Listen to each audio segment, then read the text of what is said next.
गुरुदेवो महेश्वरा गुरु साक्षात् परब्रह्म तस्मै श्री गुरुवे नमः। अखंड मंडलाकारं व्याप्येन चराचरं तत्पदं दर्शितं देवं तानमामि गुरुदेव। बोल गुरु भगवान की जय। गजाननं भूतगणाधिसेवितं कपित्तजम्बूफलचारुभक्षणं उमासुतं शोकविनाशकारिकं नमामि विघ्नेश्वरपादपङ्कजं। बोल गणपति गजानन भगवान की जय। सर्वमंगल मंगले शिवे सर्वार्थ साधिके शरण्ये त्र्यंबके गौरी नारायणी नमस्तुते। शरणागत दीनार्थ परित्राण प्राणे सर्वशास्त्र हरे देवी नारायणी नमस्तुते। बोल जगदम्बा रानी की जय। अम्बा मैया की जय।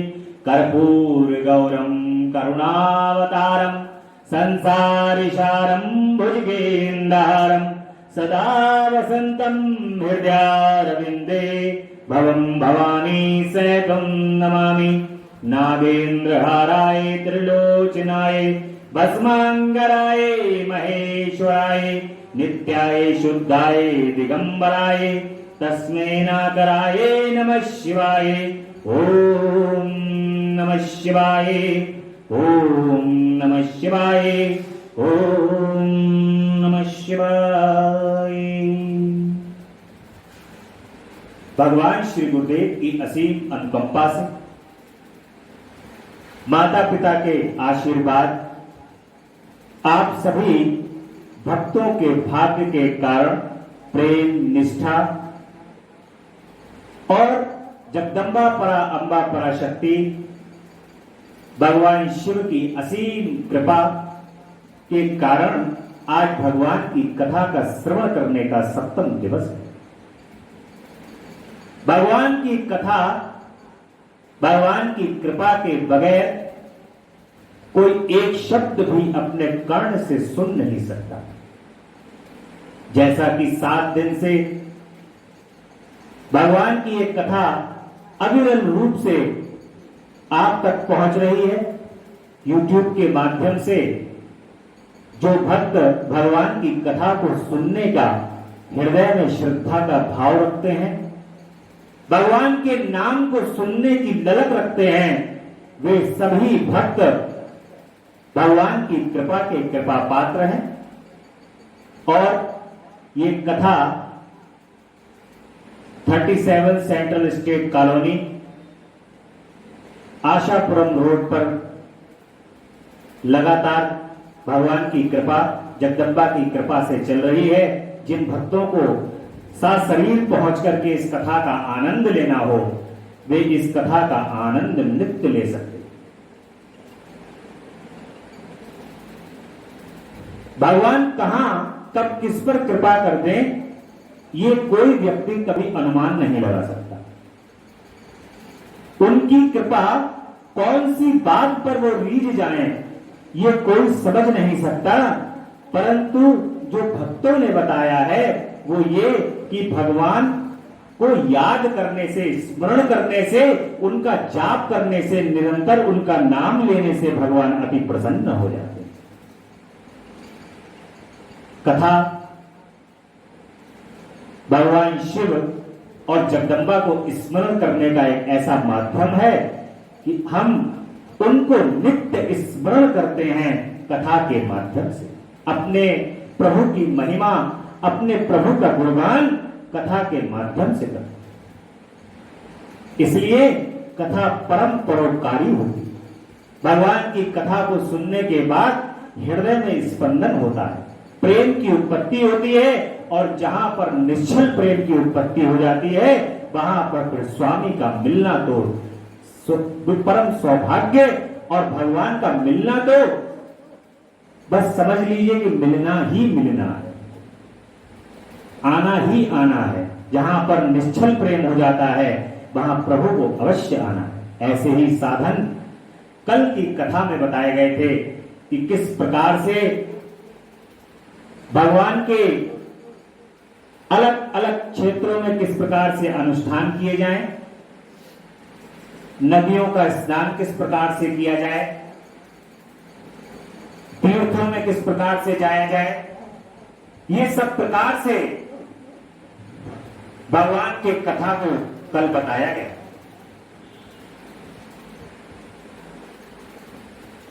आज की कथा में आज अलग अलग युगों में किस प्रकार से भगवान का जप तप नियम संयम का पालन करते हुए यज्ञ इत्यादि करते हुए कौन कौन से युग में भगवान की पूजन का क्या महत्व है, ये हम आज की कथा में सुनेंगे। सतयुग आदि में तप को ही प्रशस्त कहा गया है, किंतु कलयुग में द्रव्य साध्य धर्म दान आदि को अच्छा माना गया। सतयुग में ध्यान से, त्रेता में तपस्या से और द्वापर में यज्ञ करने से ज्ञान की सिद्धि होती है, परंतु कलयुग में प्रतिमा भगवती ग्रह की पूजा से ज्ञान लाभ होता है। अधर्म हिंसा रूप है और धर्म सुख रूप है। शिव पुराण के माध्यम से ये कहा गया है कि कलयुग में प्रतिमा यानी कि जो लोग मूर्ति पूजन या प्रतिमा का पूजन का विरोध करते हैं, उनके लिए ये शिव पुराण के माध्यम से कहा जा रहा है कि कलयुग में जो माध्यम है वो भगवान की प्रतिमा की पूजा का माध्यम ही है। ऐसा हमारे वेदों में और पुराणों में कहा गया। अन्यथा किसी भी बात को में या किसी और की बात में भ्रमित होने की आवश्यकता नहीं है। भगवान की पूजा को ध्यान से भगवान की मूर्ति में, उनके श्री विग्रह में भगवान को साक्षात समझ करके उनका पूजन करना चाहिए।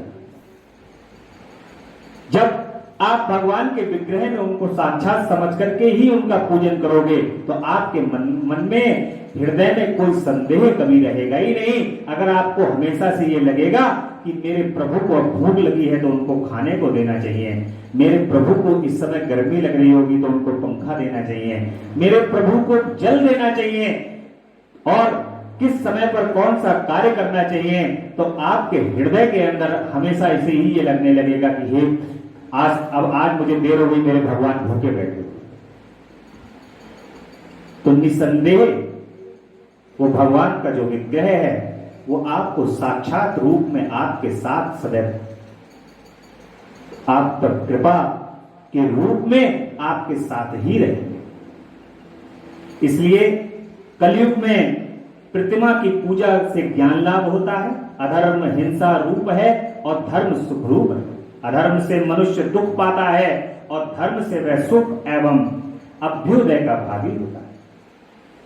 जब अधर्म करने लगता है व्यक्ति तो उस समय उसको ये ज्ञान नहीं होता कि ये जो मैं अधर्म कर रहा हूं इसका मुझे भोग बहुत भयंकर भोगना पड़ेगा। परंतु पिछले कुछ पुण्य के कारण उस समय कुछ देर लग जाती है। जो पिछले पुण्य होते हैं उसके कारण जब वो अधर्म कर रहा होता है उस समय उसको कुछ देर लगती है, परंतु जब वो अधर्म का समय प्रकट होता है उस समय मनुष्य को अपना दुखों से निवारण पाने के लिए, उनसे छुटकारा पाने के लिए बहुत ही प्रयास करना पड़ता है धर्म के कार्य करने। जब धर्म आप इतना धर्म करें जो आप पिछले अधर्म कर चुके हैं, जब वो उनसे ऊपर निकल जाएगा तभी आपको सुख की प्राप्ति होगी। और धर्म से वह सुख एवं अभ्युदय का भागी होता है। दुराचार से दुख प्राप्त होता है और सदाचार से सुख प्राप्त होता है। सदैव सदाचारी रहना चाहिए, दूसरों का सम्मान करना चाहिए। अतः भोग और मोक्ष की शुद्धि के लिए धर्म का उपार्जन करना चाहिए। जिसके घर में कम से कम 4 मनुष्य हैं, ऐसे कुटुंबी ब्राह्मण जो 100 वर्ष के लिए जीवन निर्वाहन की सामग्री देता है, उसके लिए वह दान ब्रह्मलोक की प्राप्ति कराने वाला है। 1 सहस्त्र चंद्रायण व्रत का अनुष्ठान ब्रह्मलोकदायक माना गया है। जो क्षत्रिय 1 सहस्त्र कुटुंब को जीविका और आवास देता है उसका वह कर्म इंद्रलोक की प्राप्ति कराने वाला है। 10,000 कुटुंबों को दिया हुआ आश्रय दान ब्रह्मलोक को प्रदान करने वाला है। इस कलयुग में दान की बहुत महत्ता है। जो लोग दान करते हैं उनको शिव पुराण के माध्यम से कहा गया है स्वयं मोक्ष की प्राप्ति हो जाती है और ब्रह्मलोक तक की प्राप्ति हो जाती है। जिस देवता को सामने रखकर दान करता है, अर्थात वह दान के द्वारा जिस देवता को प्रसन्न करना चाहता है, उसी का लोक उसे प्राप्त हो जाता है। यह बात देवता पुरुष अच्छी तरह जानते हैं। धनहीन पुरुष सदा तपस्या का उपार्जन करें, क्योंकि तपस्या और तीर्थ सेवन से अक्षय सुख पाकर मनुष्य उसका उपभोग करे। जिन लोगों के पास धन नहीं है वो अपने मन के अंदर ये शंका ना रखें कि हम क्या कर सकते हैं। जिन पर धन नहीं है वे भगवान का पूजन और तपस्या करें। भगवान कृपा करेंगे, उनको धन देंगे। जब भगवान आपको धन प्रदान करें उसके बाद आप उससे दान करें और दान से अपने जीवन को आप सुखमय कर सकते हैं। अब मैं मान्यता धन के उपार्जन की विधि बता रहा हूं। ब्राह्मण को चाहिए कि वह सदा सावधान रहकर विशुद्ध प्रतिग्रह दान ग्रहण करे तथा याजन यज्ञ कराने आदि से धन का अर्जन करे। ब्राह्मण को सावधान होकर दान लेना चाहिए। ऐसा नहीं है कि जिसने दान दिया उससे दान सदैव ले लिया। इस प्रकार से और यज्ञ पूजा पाठ यज्ञ आदि करा करके ब्राह्मण यदि वो वेदों का जानने वाला है तो वो धन का अर्जन करे और कहीं पर वह इसके लिए कहीं दीनता ना दिखाए। ऐसा नहीं होना चाहिए कि दीन होकर क्योंकि हम तो ब्राह्मण हैं, दीन हैं, दुखी हैं, हमें दान दो, इस प्रकार का नहीं होना चाहिए। ब्राह्मण को सदैव वेदोक्त तो होना चाहिए। अगर वो ब्राह्मण वेदों का ज्ञाता है, भगवान का पूजा पाठ और यज्ञ कराने वाला है, तो ये बात आप निश्चित तौर पर मानिए, वो ब्राह्मण कभी भी धन के लिए दुखी नहीं रह सकता। इसके लिए अत्यंत कोई क्लेशदायक कर्म ना करे। क्षत्रिय बाहुबल से धन का उपार्जन करें और वैश्य कृषि एवं गोरक्षा से न्यायोपार्जित धन का दान करने से दाता के ज्ञान की प्राप्ति होगी। ज्ञान सिद्धि द्वारा सब पुरुषों को गुरु कृपा मोक्ष सिद्धि सुलभ होती है। मोक्ष से स्वरूप की सिद्धि ब्रह्म रूप से स्थिति प्राप्त होती है, जिससे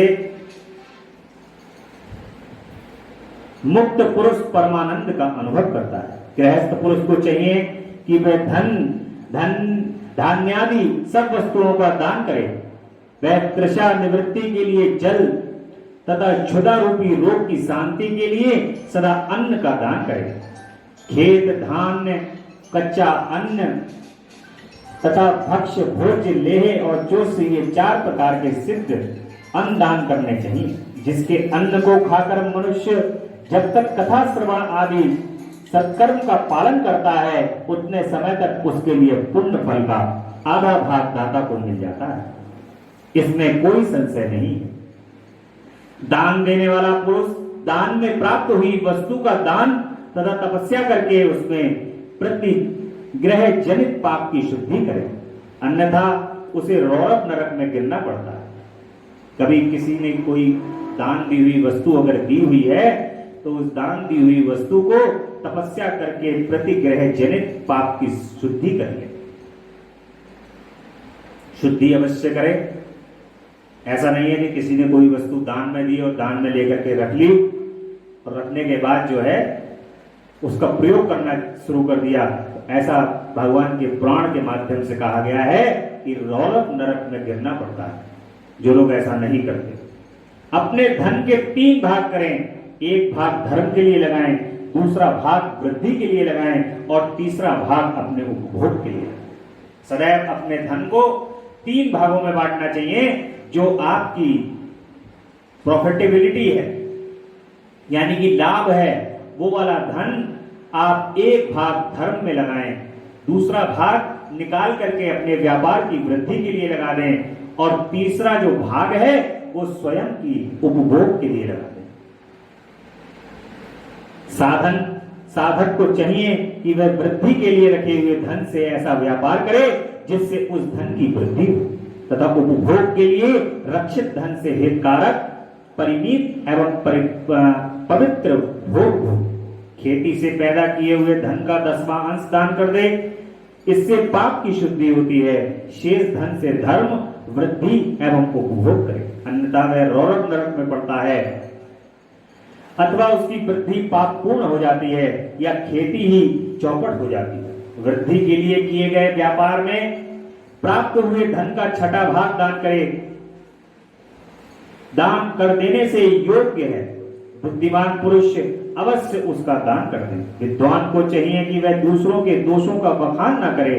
ब्राह्मणों को दोषवश दूसरों के सुने या देखे हुए चित्र को भी प्रकट कभी नहीं करना चाहिए।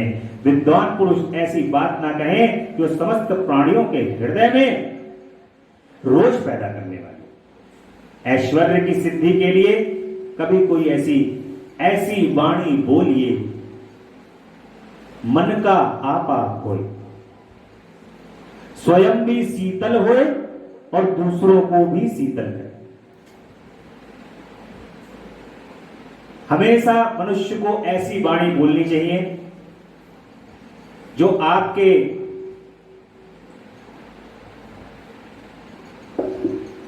द्वारा दूसरों के हृदय में उससे रोष उत्पन्न ना हो, किसी को बुरा ना लगे, ऐसी वाणी सदैव बोलनी चाहिए।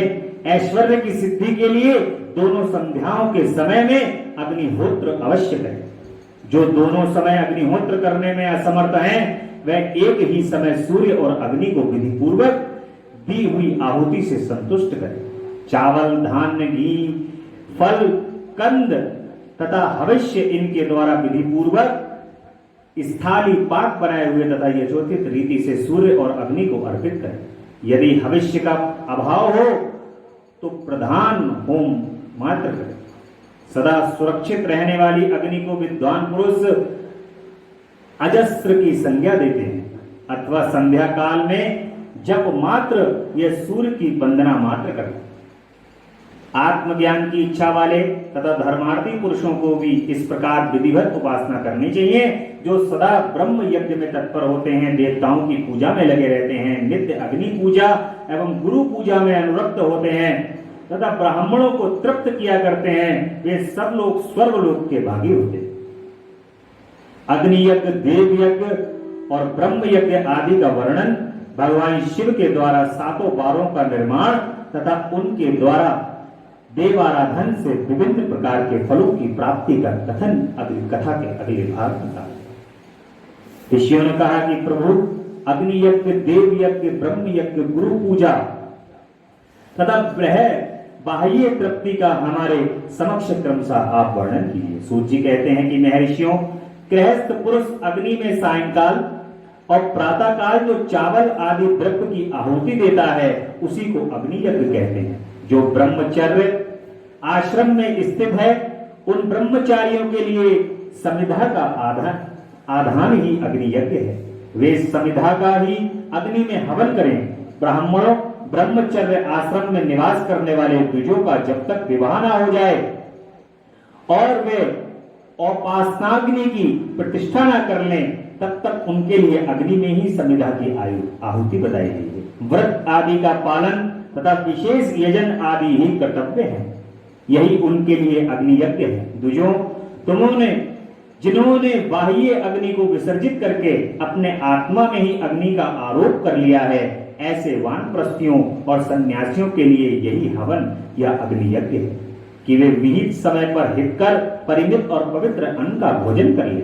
ब्राह्मणों, सायंकाल अग्नि के लिए दी हुई आहुति संपत्ति प्रदान करने वाली होती है, ऐसा जानना चाहिए, और प्रातः काल सूर्य देव को दी हुई आहुति आयु की वृद्धि करने वाली होती है। यह बात अच्छी तरह समझ लेनी चाहिए कि दिन में अग्निदेव सूर्य में ही प्रविष्ट हो जाते हैं, अतः प्रातः काल सूर्य को दी हुई आहुति भी अग्नि यज्ञ के ही अंतर्गत है। इस प्रकार ये अग्नि यज्ञ का वर्णन किया गया। इंद्र आदि समस्त देवताओं के उद्देश्य से अग्नि में जो आहुति दी जाती है उसे देव यज्ञ समझना चाहिए। स्थाली पाक आदि यज्ञों को देव यज्ञ ही मानना चाहिए। लौकिक अग्नि में प्रतिष्ठित जो चूड़ाकरण आदि संस्कार निमित्तिक हवन कर्म है, उन्हें ही देव यज्ञ के अंतर्गत जानना चाहिए। अब ब्रह्म यज्ञ का वर्णन आप सुनिए।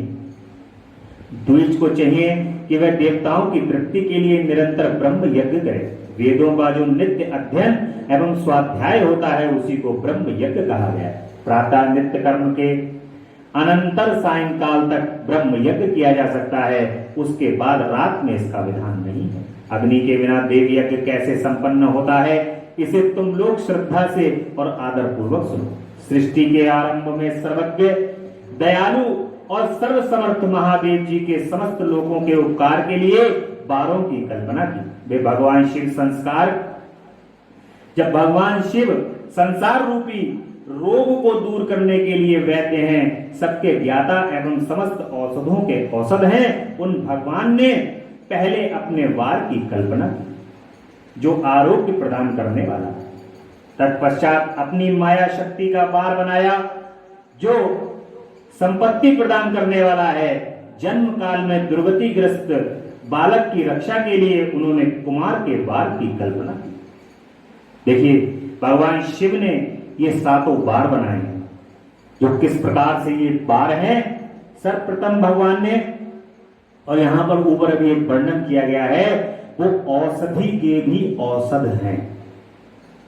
भगवान शिव समस्त औषधि जिनके अंदर समाई हुई है, कोई व्यक्ति किसी भी रोग से पीड़ित हो या मानसिक विकार से पीड़ित हो, भगवान शिव के पास समक्ष जाकर के जो सामग्री, अभी आगे भगवान शिव के पुराण में जो सामग्री जिस रोग से व्यक्ति ग्रसित हो, जिस परेशानी से ग्रसित हो, यदि वो सामग्री व्यक्ति प्रतिदिन भगवान के ऊपर जाकर चढ़ाता है, भगवान शिव उससे प्रसन्न होकर के वो रोग से, शोक से और सभी प्रकार के विकारों से भगवान उसको मुक्ति प्रदान कर देते हैं।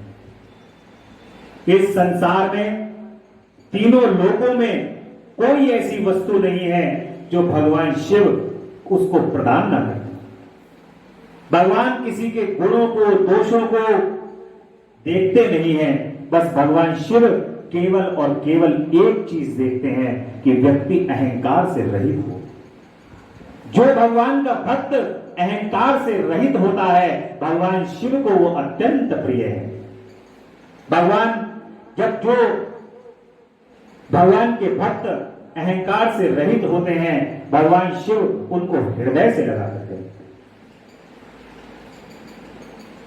तत्पश्चात अपनी माया शक्ति के वार को भगवान ने बनाया, यानी कि भगवान ने मंगलवार को बनाया,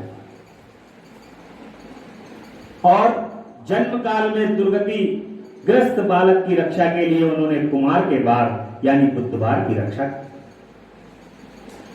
तत्पश्चात सर्वसमर्थ महादेव जी ने आलस्य और पाप की निवृत्ति तथा समस्त लोगों का हित करने की इच्छा से लोक रक्षक भगवान विष्णु का वार बनाया, यानी कि गुरुवार, बृहस्पतिवार। इसके बाद सबके स्वामी भगवान शिव ने पुष्टि और रक्षा के लिए आयुकर्ता त्रिलोक सृष्टा परम श्रेष्ठी ब्रह्मा का आयुष कारक वार बनाया, जिसको शुक्रवार के नाम से, जिससे संपूर्ण जगत के आयुष्य की वृद्धि सिद्धि हो सके। इसके बाद 3 लोगों की वृद्धि के लिए पहले पुण्य की रचना हो जाने पर उनके करने वाले लोगों को शुभ फल देने के लिए भगवान शिव ने इंद्र और यम के वारों का निर्माण किया, यानी कि इंद्र और यम का वार है शनिवार।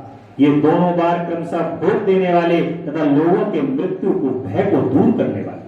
इसके बाद सूर्य आदि 7 ग्रहों को, जो अपने ही स्वरूप भूत तथा प्राणियों के लिए सुख दुख के सूचक हैं, भगवान शिव ने उपयुक्त 7 वारों का स्वामी निश्चित किया, यानी कि भगवान शिव ने रविवार की रचना।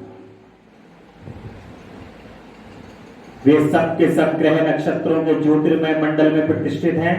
शिव के बार या दिन के स्वामी सूर्य हैं, शक्ति संबंधी बार के स्वामी सोम हैं, कुमार संबंधी दिन के अधिपति भगवान मंगल हैं, विष्णुवार के स्वामी बुध हैं, ब्रह्मा जी के वार को अधिपति बृहस्पति, इंद्रवार के स्वामी शुक्र, यमवार के स्वामी शनिचर, और अपने अपने वार में की हुई उन देवताओं की पूजा उनके अपने अपने फल को देने वाली। सूर्य आरोग्य के और चंद्रमा संपत्ति के दाता, मंगल व्याधियों का निवारण करते हैं, बुध पुष्टि देते हैं, बृहस्पति आयु की वृद्धि करते हैं, शुक्र भोग देते हैं और शनिश्चर मृत्यु का निवारण करते हैं। ये 7 बार के क्रमशः फल बताए गए हैं जो उन देवताओं की प्रीति से प्राप्त होते हैं। अन्य देवताओं की भी पूजा फल देने वाले भगवान शिव ही हैं। देखिए, इस संसार में जो भी व्यक्ति जिस किसी भी ग्रह की पीड़ा से पीड़ित, चाहे कोई भी ग्रह, नक्षत्र, राशियां या अन्य वायुमंडल के अंदर उपस्थित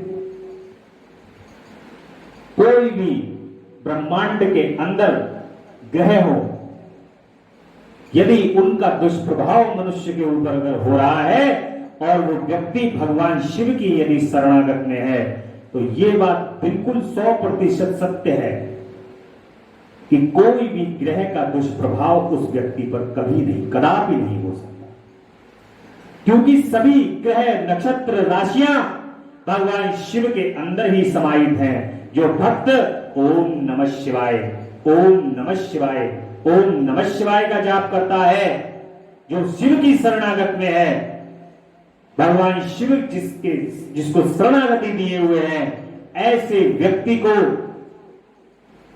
जो कालों के काल महाकाल हैं, ऐसे व्यक्ति को कोई अन्य वस्तु, दूसरी वस्तु छू भी नहीं सकती। भगवान शिव और जगदम्बा के जो भक्त हैं, उनको बिल्कुल निश्चिंत हो जाना चाहिए कि उनको गंदी हवा छू करके भी नहीं निकल सकती। भगवान शिव के जो भक्त हैं और जो अपने इष्ट पर, अपने भगवान पर जो भरोसा रखता है, जो अपने इष्ट पर प्रीति रखता है, प्रेम रखता है, उसके आसपास कहीं से भी किसी भी प्रकार के कोई भी दुष्ट ग्रह, नक्षत्र, राशियां अपना दुष्प्रभाव नहीं दिखा सकते। ये सब भगवान शिव के ही अंश हैं, भगवान शिव के अंश से ही उत्पन्न हुए हैं। जब आपने शिव का पूजन कर लिया, जब शिव ही प्रसन्न हो गए, जब बॉस प्रसन्न हो गए, तो नीचे वाला तो पूरा डिपार्टमेंट प्रसन्न हो ही जाता। इसलिए भगवान शिव जो है, उनकी आराधना तन, मन और धन, ये तीनों ही रूपों से व्यक्ति को सदैव करते रहना चाहिए। देवताओं की प्रसन्नता के लिए पूजा की 5 प्रकार की पद्धति बनाई गई है। उन देवताओं के मंत्रों का जब ये पहला प्रकार है, उनके लिए होम करना, दान करना, तीसरा तप करना, ये चौथा प्रकार है। किसी देवी पर, प्रतिमा में, अग्नि में अथवा ब्राह्मण के शरीर में आराध्य देव की भावना करके 16 उपचारों से उनकी पूजा या आराधना करना, ये 5वां प्रकार है। इनमें पूजा के उत्तरोत्तराधार श्रेष्ठ हैं। पूर्व के आभार में उत्तरोत्तर आधार का अवलंबन करना चाहिए। दोनों नेत्रों तथा मस्तक के रोगों में और कुष्ठ रोग की शांति के लिए भगवान सूर्य की पूजा करके ब्राह्मणों को भोजन कराना चाहिए। तदंतर 1 दिन, 1 मास, 1 वर्ष अथवा 3 वर्ष तक लगातार ऐसा साधन करना चाहिए। इससे यदि प्रबल प्रारब्ध का निर्माण हो जाए तो रोग एवं जरा आदि रोगों का नाश हो जाता है। इष्ट देव के नाम मंत्रों का जप आदि साधन बार आदि के अनुसार फल देते हैं। रविवार को सूर्य देव के लिए, अन्य देवों के लिए, ब्राह्मणों के लिए, विशिष्ट वस्तु के लिए अर्पित करें। रविवार के दिन भगवान सूर्य की पूजा, अन्य देवताओं की पूजा तथा ब्राह्मणों के लिए इसको विशिष्ट वस्तु अर्पित करने का दिन माना गया। यह साधन विशिष्ट फल देने वाला होता है तथा इसके द्वारा विशेष रूप से पापों की शांति होती है। सोमवार को विद्वान पुरुष संपत्ति की प्राप्ति के लिए लक्ष्मी आदि की पूजा करें। जिन लोगों को लक्ष्मी आदि को प्रसन्न करने की अभिलाषा अपने हृदय में रहती है, वे सोमवार को माता लक्ष्मी का पूजन तथा सपत्नीक ब्राह्मणों को घृत पक्व अन्न का भोजन करें। मंगलवार को रोगों की शांति के लिए माता काली की पूजा करें तथा उड़द मूंग एवं अरहर की दाल आदि से युक्त अन्न ब्राह्मणों को कराएं। बुधवार को विद्वान पुरुष दधि युक्त अन्न से भगवान विष्णु का भोजन करें। भगवान विष्णु इस दिन उनका पूजन करना चाहिए। ऐसा करने से सदा पुत्र, मित्र और कलत्र आदि की पुष्टि होती है। जो दीर्घायु होने की इच्छा रखता है वह गुरुवार को देवताओं की पुष्टि के लिए वस्त्र, यज्ञोपवीत तथा घृत मिश्रित खीर से यजन पूजन करें। भोगों की प्राप्ति के लिए शुक्रवार को एकाग्र चित्त होकर देवताओं का पूजन करें और ब्राह्मणों की तृप्ति के लिए षटरस युक्त अन्न दें। इसी प्रकार स्त्रियों की प्रसन्नता के लिए सुंदर वस्त्र आदि का विधान करें। शनिश्चर को अपमृत्यु का निवारण करने वाला है। इस दिन बुद्धिमान पुरुष रुद्र आदि की पूजा करें। तिल के होम से, दान से देवताओं को संतुष्ट करने के लिए ब्राह्मणों को तिल मिश्रित अन्न भोजन कराएं। जो इस तरह देवताओं की पूजा करेगा वह आरोग्य आदि के फल का भागी होगा। देवताओं के नित्य पूजन, विशेष पूजन, स्नान, दान, जप, होम एवं ब्राह्मण तर्पण आदि में आदि एवं रवि आदि वारों में विशेष तिथि और नक्षत्रों का योग होने पर विभिन्न देवताओं के पूजन में सर्वज्ञ जगदीश्वर भगवान शिव ही उन देवताओं के रूप में पूजित हों। उन लोगों को आरोग्य आदि फल प्रदान करते हैं। देश काल पात्र द्रव्य श्रद्धा एवं लोक के अनुसार उनके तारतम्य क्रम का ध्यान रखते हुए महादेव जी की आराधना करने वाले लोगों को आरोग्य आदि फल देते हैं। शुभ मांगलिक कर्म के आरंभ में और अशुभ अंत्योष्टि आदि कर्म के अंत में तथा जन्म नक्षत्रों के आने पर गृहस्थ पुरुष अपने घर में आरोग्य आदि की समृद्धि के लिए सूर्य आदि ग्रहों का पूजन अवश्य करें। इससे सिद्ध है कि देवताओं का यजन संपूर्ण अभिष्ट वस्तुओं को देने वाला है। ब्राह्मणों का देव यजन कर्म वैदिक मंत्र के साथ होना चाहिए। यहाँ ब्राह्मण शब्द क्षत्रिय और वैश्य भी उपलक्षण है। शूद्र आदि दूसरों का देव यज्ञ तांत्रिक विधि में होना चाहिए। शुभ फल की इच्छा रखने वाले मनुष्यों को सातों ही दिन अपनी शक्ति के अनुसार सदा देव पूजन करना चाहिए। ऐसा नहीं है कि आपने पूजन को करने का केवल एक ही दिन बना रखा है। आपको प्रतिदिन ये 7 दिन है, सातों दिन भगवान का पूजन करना चाहिए। निर्धन मनुष्य तपस्या द्वारा और धनी धन के द्वारा देवताओं की आराधना करें। वह बार बार श्रद्धा पूर्वक उस तरह के धर्म का अनुष्ठान करता है और बारंबार पुण्य लोक में नाना प्रकार के फल भोगकर पुनः इस पृथ्वी पर जन्म को ग्रहण करता है। धनवान पुरुष सदा भोग सिद्धि के लिए मार्ग में वृक्षादि लगाकर लोगों के लिए छाया की व्यवस्था करें। जलाशय, कुआं, बावली और पोखरे बनवाएं। वेद शास्त्रों की प्रतिष्ठा के लिए पाठशाला का निर्माण करें तथा अनन्य प्रकार के धर्म का संग्रह करें। धनी को ये सब कार्य सदा ही करते रहना चाहिए। समयानुसार पुण्य कर्मों के परिपाक से अंतःकरण शुद्ध होने पर उनके ज्ञान की सिद्धि हो जाती है। द्विजों जो इस अध्याय को सुनता पढ़ता है तो हम सुनने की व्यवस्था करता है, उसे देव यज्ञ का फल प्राप्त होगा।